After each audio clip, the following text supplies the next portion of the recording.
இப்போ தான் நம்ம சேனலுக்கு நீங்கள் முதல் முறையாக வரீங்கன்னா தயவுசெய்து கீழே இருக்கிற ரெட் கலர் சப்ஸ்கிரைப் பட்டன் அழுத்தி சப்ஸ்கிரைப் பண்ணிக்கோங்க. கூடவே அந்த பெல் பட்டன் அழுத்தி ஆள்னு கொடுத்துக்கோங்க. அப்போ தான் நம்ம போடுற வீடியோ உங்களுக்கு தினமும் கிடைக்கும். சரி வாங்க இப்போ நம்ம வீடியோக்குள்ளே போகலாம். தூத்துக்குடி மாவட்டத்தில் இருக்கக்கூடிய ஒட்டப்பிராரம் அடுத்த பேரூரணி பகுதியில் வசிச்சுட்டு வரவர் தான் கருப்பசாமி. இவருக்கு வயசு 36. லாரி டிரைவரா இவர் வேலை பார்த்துட்டு இருக்கார். இவருடைய மனைவி கனகலட்சுமி. இவங்களுக்கு 2 குழந்தைகளும் இருக்காங்க. இவர் லாரி டிரைவர் அப்படிங்கிறதுனால அடிக்கடி வெளியூர்களுக்கு போக வேண்டிய சூழ்நிலை இருக்கும். அப்படிதான் வேலைக்கு போயிட்டு 3 மாதத்துக்கு அப்புறமா கடந்த 7ஆம் தேதி அன்னைக்கு ஊருக்கு வந்திருக்காரு. நைட் நேரத்தில் சாப்பிட்டுட்டு வீட்டுக்கு வெளியில் கட்டிலில் படுத்து தூங்கியிருக்காரு. அப்போது மர்ம நபர்கள் தூங்கி கொண்டிருந்த கருப்பசாமி கழுத்தை அறுத்து கொலை செஞ்சுட்டு அங்கிருந்து தப்பிச்சியும் ஓடி இருக்காங்க. இந்த தகவலை கேள்விப்பட்ட தட்டப்பாறை போலீசார் சம்பவ இடத்துக்கு வந்து கருப்பசாமியோட உடலை பிரேத பரிசோதனைக்காக அரசு மருத்துவமனைக்கும் அனுப்பி வச்சிருக்காங்க. அதுக்கப்புறம் எப்படியோ ஒரு வழியாக கொலையாளிகளை கண்டுபிடிச்சு அவங்கக்கிட்ட விசாரணையும் நடத்தியிருக்காங்க. கருப்பசாமி கொலை தொடர்பாக அவங்களுடைய மனைவி கனகலட்சுமி கிட்ட போலீஸார் விசாரணை நடத்தி பார்க்கும்போது அவங்க முன்னுக்கு பின் முரணாக சொல்லியிருக்காங்க. இதனால் சந்தேகமடைஞ்ச போலீஸார் அவங்களுடைய செல்போனை வாங்கி அதை ஆய்வு செஞ்சு பார்க்கும்போது ஒரே ஒரு நம்பர்லேருந்து மட்டும் அந்த பொண்ணுக்கு அடிக்கடி அழைப்பு வந்தது தெரிய வந்தது. அந்த எண்ணை மட்டும் எடுத்து ஆய்வு செஞ்சு பார்க்கும்போது அது ரவிச்சந்திரன் அப்படிங்கிற பேரில் இருக்கிறது தெரிய வந்தது.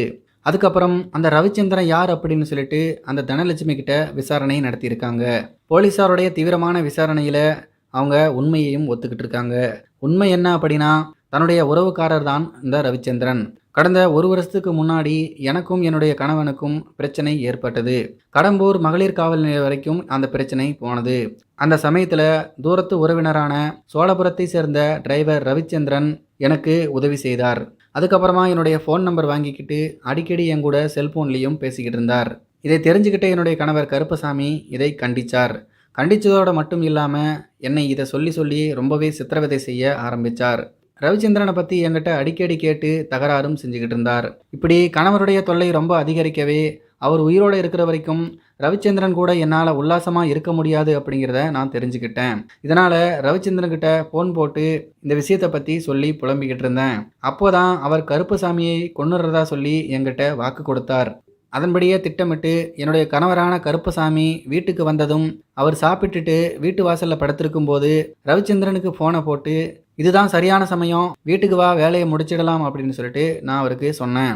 அவரும் நான் சொன்ன மாதிரியே கொஞ்ச நேரத்தில் அந்த இடத்துக்கு வந்து வாசலில் படுத்துக்கிட்டு இருந்த என்னுடைய கணவரை கழுத்தை அறுத்து கொலை செஞ்சுட்டு அங்கேருந்து அவர் போயிட்டார் அப்படின்னு சொல்லிட்டு அந்த பொண்ணு போலீஸார்கிட்ட வாக்குமூலம் கொடுத்துருக்காங்க.